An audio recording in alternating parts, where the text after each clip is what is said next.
Madame, Monsieur, bienvenue dans cette nouvelle livraison de votre magazine Vert Vert Info. Comme vous le savez, Vert Vert Info, c'est votre magazine des questions environnementales et du développement durable. Nous sommes aujourd'hui venus voir le représentant du pays de Greenpeace Afrique, le professeur Georges Milumbu. Professeur, bonjour. Bonjour, Weber. Comment allez-vous? Oui, je me porte très bien. Alors, nous sommes chez vous aujourd'hui pour parler de questions environnementales et de développement durable, mais plus particulièrement de la pollution dans les grands Katanga et de la déforestation. D'abord, avant d'entrer dans le vif de notre sujet, comment se porte Greenpeace Afrique? Oui, Greenpeace demeure la voie crédible sur les questions de l'environnement et nous maintenons cette aura au plus haut niveau pour que les sans-voix aient la voix et que nous puissions encore porter la voix de ceux qui ne peuvent pas parler.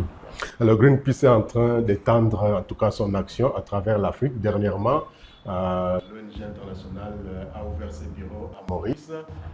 Quel est l'objectif par exemple de cette ouverture des bureaux à Maurice? Oui, l'objectif, disons au niveau de Maurice, vous savez que ce sont les océans et les océans sont aussi impactés par la pollution. Dans ce capitalisme sauvage qui est global, et nous pensons qu'on ne peut pas laisser l'océan être pollué, les espèces rares qui se retrouvent dans l'océan menacées par le capitalisme sauvage. Et nous pensons que notre rôle se justifie dans la protection des océans. Alors, professeur, comme vous l'avez dit tantôt, Greenpeace mène des actions et depuis 1971 que l'ONG a été fondée à Vancouver au Canada, autant d'actions ont été menées, bien sûr, mais peut-être un petit bilan à mi-parcours. Comment avez-vous trouvé toutes ces actions au niveau international en tout cas, mais aussi au niveau de l'Afrique qui ont été menées par l'ONG Greenpeace Afrique? Bon, au niveau international, notre bilan se reflète par la confiance que la population nous fait. Parce que nous sommes en train de fonctionner par le financement de la population, comme vous et moi.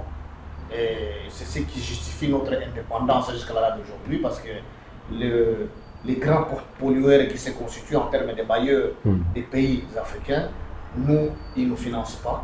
Et ça fait qu'aujourd'hui, nous sommes en train de réduire les limites de l'impossible sur la justice climatique, sur le changement climatique, et comptant sur des milliers de structures d'ONG de la société civile à travers l'Afrique, parce que nous sommes représentés à travers l'Afrique, pas par nos agents, mais par la société civile de chacun de ces pays qui portent l'ambition de réduire le changement climatique, qui croient à notre action. Et nous pensons que ces mouvements-là, créés par exemple sur le mouvement sur la climatique, c'est un mouvement qui monte en puissance à travers l'Afrique et qui est en train de barrer la route aux grands pollueurs avec les zones d'énergie fossile, qui barrent la route sur la déforestation. Et c'est pourquoi aujourd'hui le monde peut espérer encore survivre un peu longtemps, parce que Greenpeace, nous sommes une voix crédible, et cette voix crédible est portée par des milliers de citoyens à travers le monde, et nous pouvons espérer encore survivre longtemps en protégeant la forêt, en protégeant les eaux, en protégeant l'air et en protégeant, je dirais, tous les 4 éléments de la nature. Alors, professeur, nous l'avions dit tantôt, on va parler de la déforestation et la pollution dans les grands Katanga. D'abord, est-ce que vous avez des chiffres ou vous avez des informations sur cette pollution de façon générale et cette déforestation avant d'aller bien sûr aux défis qui sont dans cet aspect des choses? Ce qui est vrai, la déforestation est à une très grande vitesse. Si on se limite aux chiffres, ça va juste déranger les gens, étonner les âmes faibles. Mais ce qui est vrai, tout le monde est conscient comment la braise est utilisée dans nos ménages. Plus vous utilisez la braise dans votre ménage, rendez-vous compte que c'est un arbre qui a été coupé et là-bas. Imaginez combien utilise encore la braise. Et lorsque vous voyez l'eau que vous ne pouvez plus boire, entendez-vous qu'il y a une entreprise qui a pollué cette eau.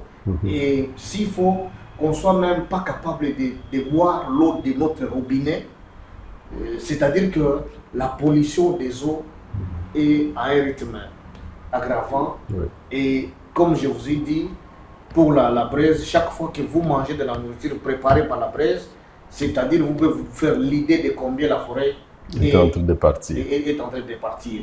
Et il n'y a aucun mécanisme disons, de reboisement ou même de réduire, de faire la transition énergétique tout en étant un pays qui produit 60% des minéraux stratégiques. Oui, alors professeur, le Grand Katanga est réputé pour les forêts de Miombo, comme on l'a dit, les bois rouges, ainsi de suite, mais pas par exemple, pas comme les grands Bandundu, le Grand Équateur qui disposent en tout cas de forêts vierges. Mais est-ce que les taux de déforestation au niveau du Grand Katanga, par exemple, peut-il être comparable à celui du Grand Équateur ou du Grand Bandundu? Il y a deux grandes agglomérations qui subissent une déforestation brutale. C'est notamment Kinshasa. Si vous regardez Kinshasa, vous pouvez aller à perte de vue en allant vers les Congo central, vous ne trouverez plus d'arbres. À perte de vue vers le Grand Bandundu, il n'y a plus d'arbres. Si vous allez également au Grand Katanga, la pression des mouvements des populations est très grande. Tout le monde veut au moins visiter une fois le Grand Katanga. Et c'est les besoins, disons, en cuisine. Et ça fait que, principalement, c'est de la braise. Donc, la déforestation est très grande au Katanga, surtout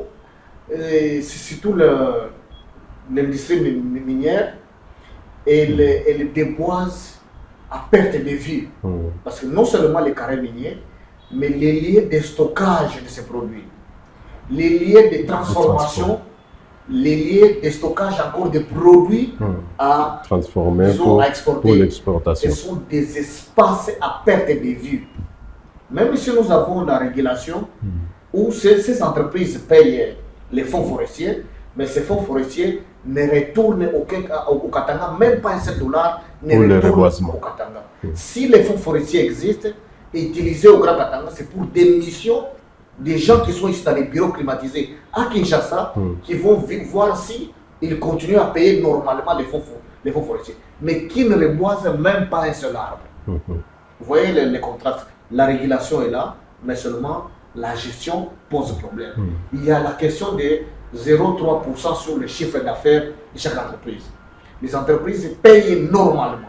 J'ai visité presque la grande partie de ces entreprises.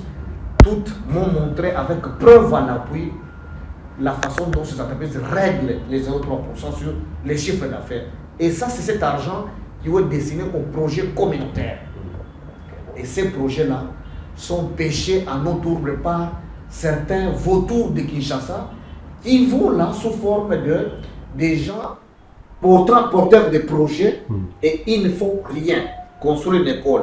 Cette école ne commencera pas et ne s'achève pas. Centre de santé ne commencera pas et ne s'achève pas.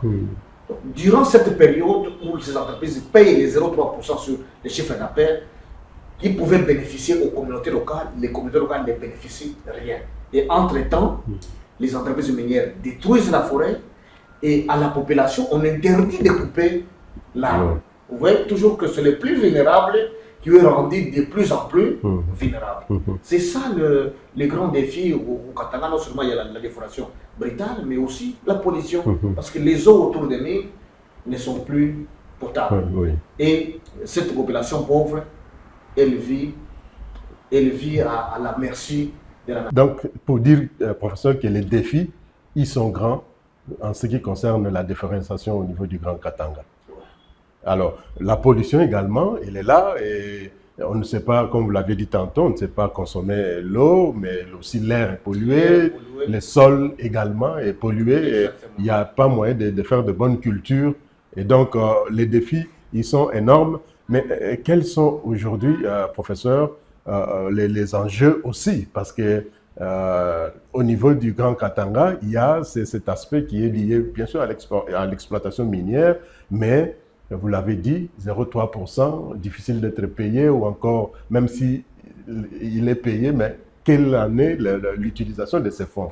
Qu'est-ce qu'on fait avec ces fonds? Au au-delà des défis qui affectent la forêt du Grand Katanga, il y a un grand défi au-dessus de tout, c'est la gouvernance.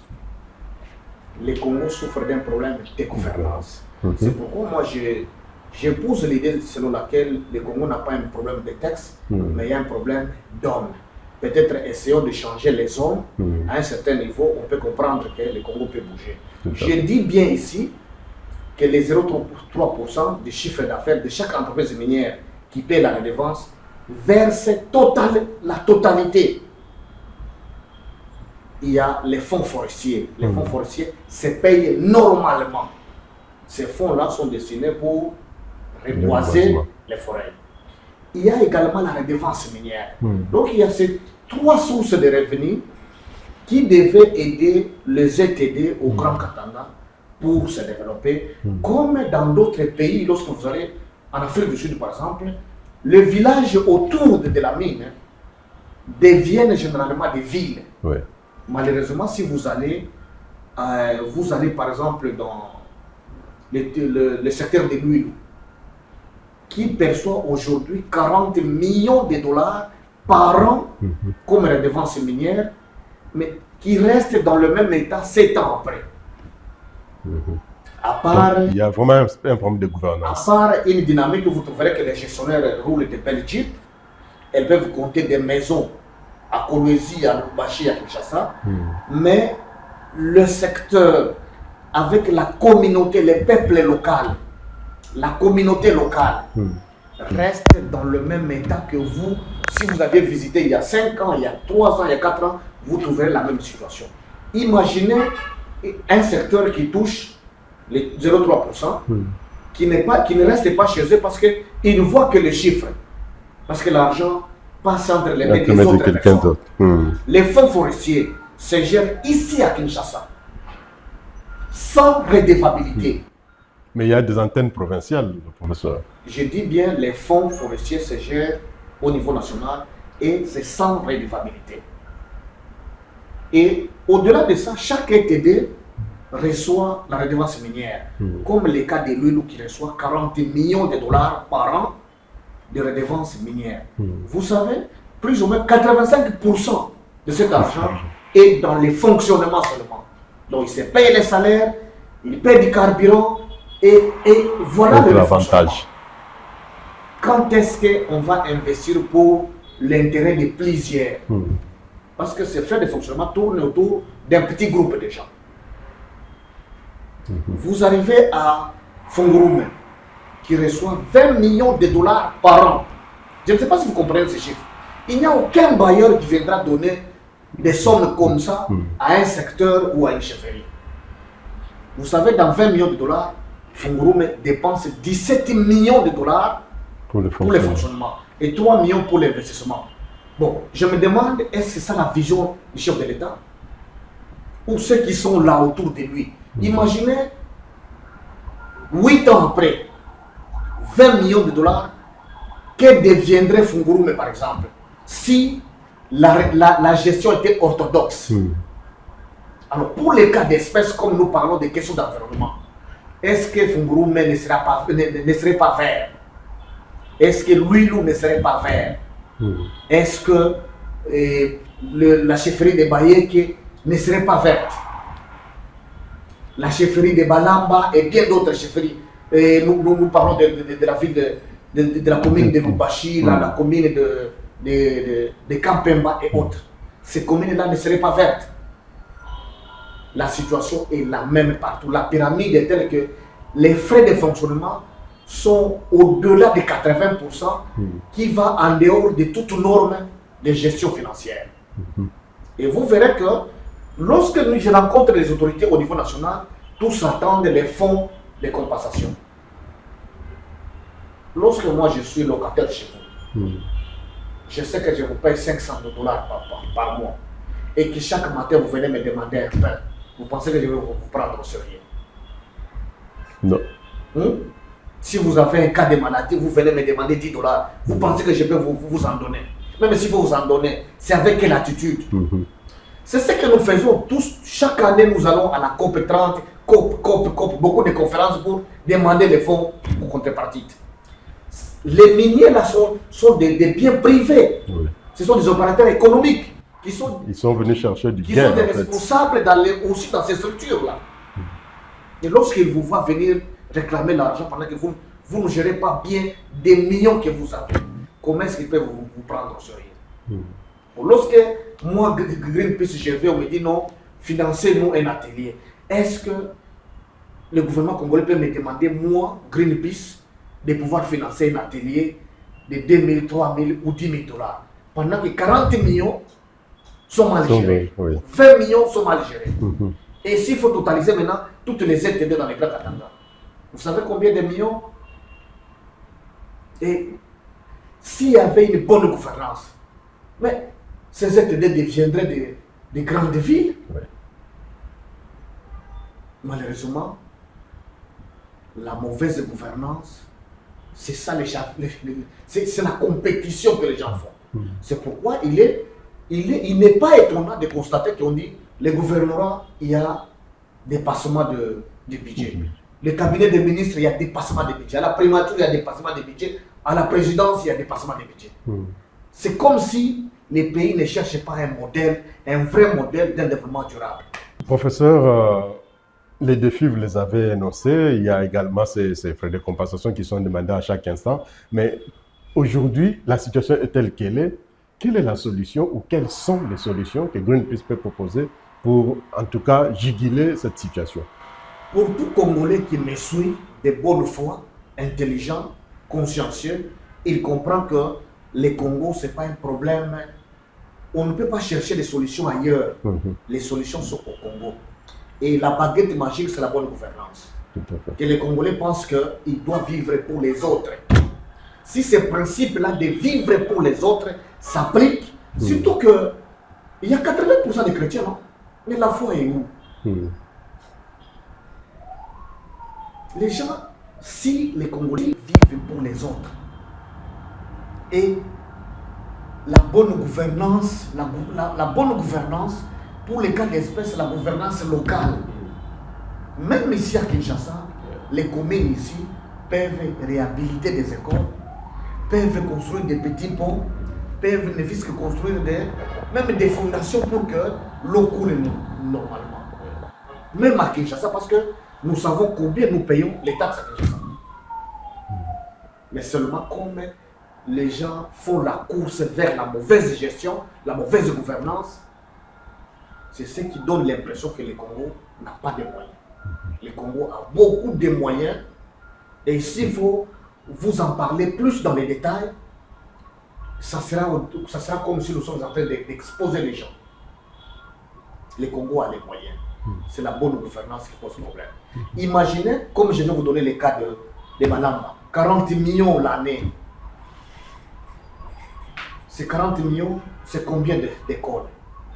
Dans 3 ans, ce secteur va terminer les besoins en école, en construction. 3 ans après, ce secteur devait terminer les besoins en pont et en centre de santé. Et une année après, ce secteur-là devait rendre vert tous les secteurs. Et finalement, l'argent servirait à former son capital humain pour la transition énergétique, pour avoir un capital humain capable d'amener les vrais changements durables. Mais on ne planifie rien. Nous parlons de la transition énergétique, mais le Congo, qui produit les minéraux, qui favorise la transition énergétique. Mais si vous cherchez les experts dans ce domaine-là, nous sommes nuls. Et personne n'y pense. Si vous allez parler avec ce secteur-là, ils pensent que les experts vont venir comme des Jésus par miracle. C'est une question de formation. Est-ce que nous pensons résister dans cette globalisation? Donc, la solution, c'est la gouvernance. Alors, la bonne gouvernance. Pour les cas de ce secteur-là, les gens peuvent rester avec leur politique au niveau national et provincial, mais les secteurs, on les laisse un peu libres. Et qu'est-ce que nous leur proposons concrètement? C'est développer un plan local de développement où ils définissent leurs priorités. Comme nous l'avons fait avec un secteur au Katanga qui s'appelle Malamba. Ce secteur avait besoin de 26 écoles. on les a amenés, on a sensibilisé les gouverneurs qui ont abandonné la même mise sur ce secteur. Oui. Le secteur a déjà construit 26 écoles ou 25 écoles à ce jour. Donc ce secteur n'a plus besoin de construire les écoles d'ici 10 ans, 20 ans, 30 ans. Ce modèle peut être transposé dans d'autres secteurs. Les centres de santé, ce secteur-là a déjà tout fini en termes de besoins.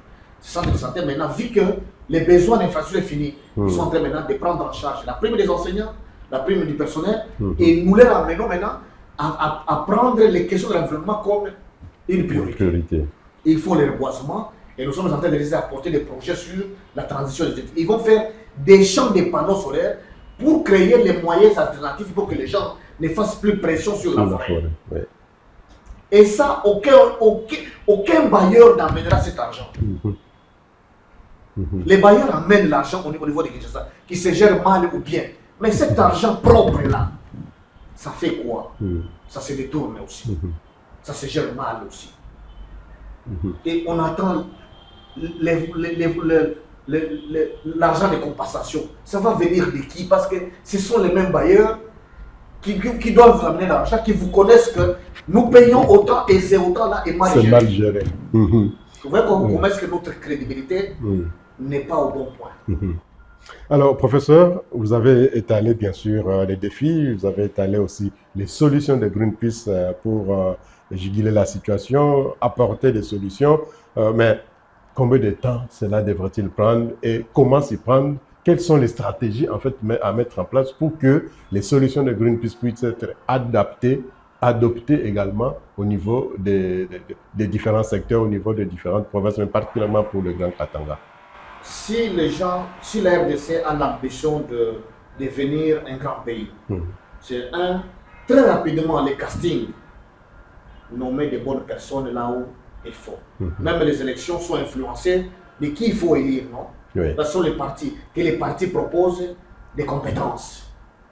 Et ces compétences vont travailler très rapidement sur la bonne gouvernance. Parce que chacun dira que on m'a nommé par confiance, je dois mériter cette confiance et finalement, chacun va faire son travail. Vous verrez que les 40 millions vont transformer ce secteur dans une année déjà, les gens vont sentir les changements. Les 20 millions à Fongourou, dans une année déjà, les gens vont voir.